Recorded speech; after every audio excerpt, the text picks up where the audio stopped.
All right, my name is Kenneth Lyons. I'm a county delegate here in Utah. Today we're talking with Jarun Davis, who is running for Senate District 8. And we just have a couple of questions and thoughts to see what you're running for, why you're running, and what your thoughts are and how you'll change things and all that sort of fun stuff. Perfect.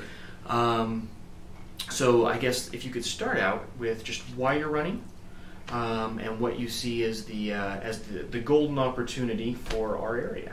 Perfect. Ken, it's kind of unusual for a candidate perhaps to not have any agenda, and I don't. I don't have a personal reason to run to promote legislation that would enhance me as an individual or my family, and I'm not supported by an industry that would suggest that I have a special interest in regard to that either. And so the question, why are you running, is answered quite simply for me. My grandfather served as Speaker of the House in the state of Utah in the 50s. I'm named after my grandfather, and as a gift from his passing from my mother and her sisters, I received the gavel that Grandpa used in his position. And that kind of instilled in my heart a desire to serve. My parents lived an example of serving community, and as a result of that, suggested that I, when I reached a point that I could in my life, give back, do so. And so I've been active in the community, I've been active in the county, and I've been active in the state in serving in different capacities. I knew in my heart that one day I would run for the legislature, but didn't have a timeline specific to when I would do that. Again, with no agenda, that helps. When Karen Morgan announced in the news that she wasn't seeking re-election, I thought, there's a great opportunity. It really is a very opportune time. It's a perfect opportunity. Yeah. And Ken, so the district having been run by a Democrat and having that opportunity not only enables our citizenry to then have representation, but we're in the party that can have some positions, some responsibilities that will enable our constituents to then have legislation advocated for them and legislation that they don't want eliminated. Okay.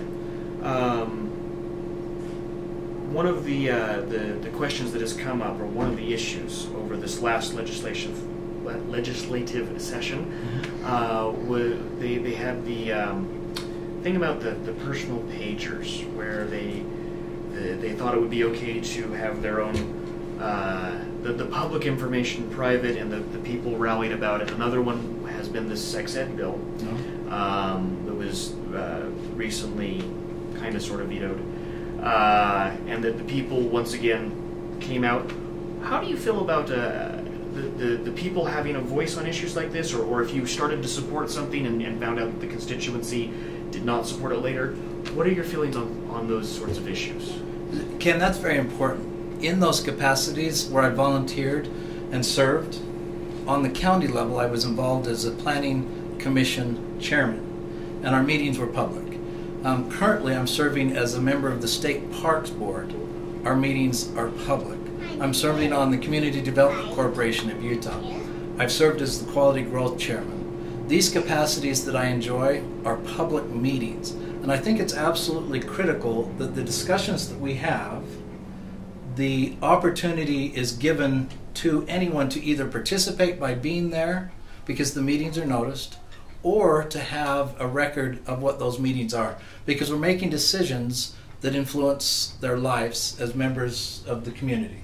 So I am an advocate for open government, and my skill set is such that I'm a good listener, I'm a good communicator, I have effective leadership skills, and so when I have a constituent that has an issue, we can sit down and communicate. I can learn of that issue, I can talk intelligently about it, advocating for it, and get legislation that is important to us passed and put into our agenda. Great. Now, a personal question that I have as a delegate and as a geek is technology and politics often do not mix.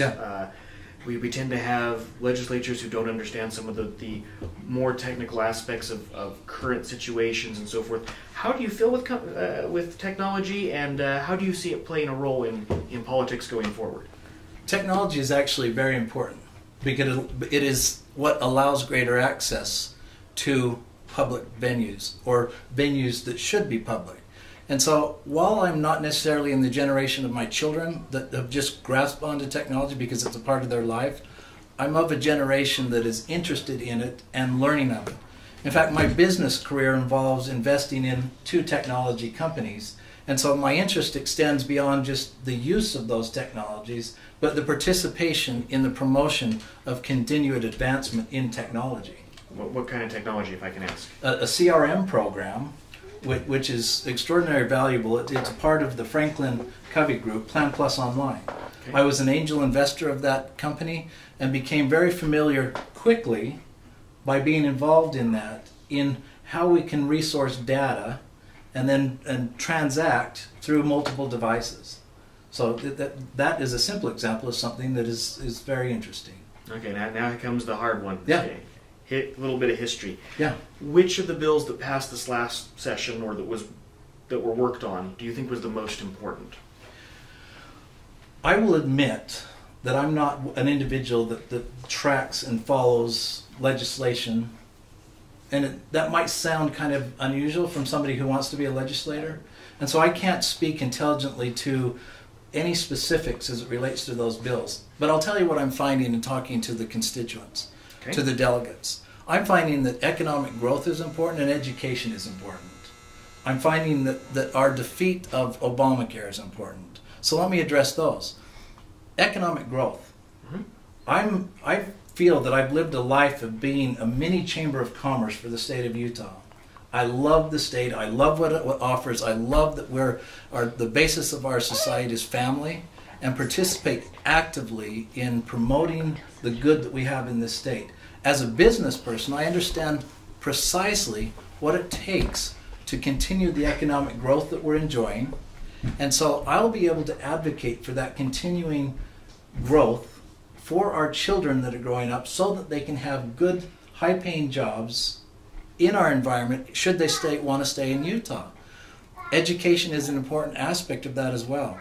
I have a mother that was a teacher, an aunt that was a teacher, a sister-in-law that is currently teaching, a wife with a teaching certificate. So I've got teacher in my blood. Education is important. But it is the education of our children that puts them into those positions that enable us to bring those jobs. So you bring a job because there's an educated workforce. We have an educated workforce that fills it. It's symbiotic. And then Obamacare. What a disaster. We need to eliminate it, because of what it does in terms of creating dependence as a society on a government. Government should be interested in a self-reliant citizenry, and creating dependence in social programs is adversarial to that. And so not only is it taking away states' rights, but it is adversarial to a feeling of self-worth and the continued promotion of a free market. I was going to ask you why run on the Republican ticket, but I think that answered that pretty darn well. Okay, perfect. When you cut, I bleed Republican. Is there anything else you'd want to say for anyone who might view this later? Yes, I am available. You can email me, you can call me. I will not only be available in between now and the convention, which I hope to gain your support for, but after that. And I would welcome you as a constituent to not only converse with me and educate me and let me advocate for you, but to come up to the Capitol Hill and do some tours and get to know the government a little bit better. I will be your servant. My passion is to do so. My skill set and ability that I've learned in a lifetime is available to you. Great, and I think this kind of demonstrates that you're willing to come out and share some time with us today. Thank you very much for your time. Thank you, Ken. And appreciate it.